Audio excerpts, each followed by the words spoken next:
Siempre lo mismo con las amistades y con los amigos.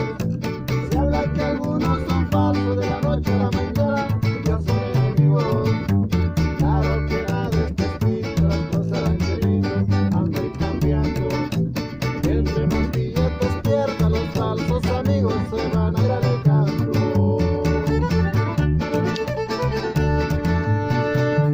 He visto sufrir las penas y menos ajenas, evito los problemas. No espero nada de nadie porque siempre fallo y salgo del dilema. Mejor le doy para adelante con unas pequeñas mientras se dispersa.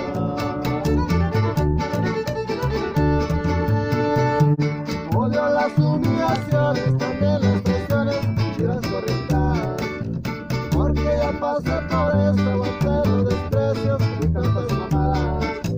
Odio a los ricos adelante, ya no hay quien me espante y les cosa pasada.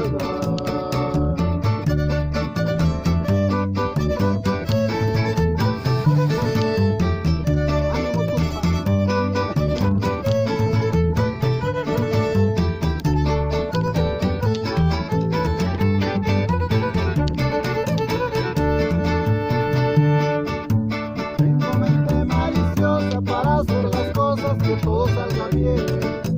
Yo digo que es por los golpes que tanto me he dado, pero estoy al 100.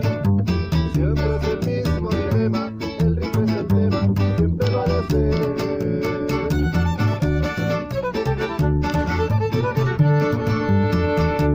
Aunque triste anda sin un peso, el frijol y el queso son la mejor comida.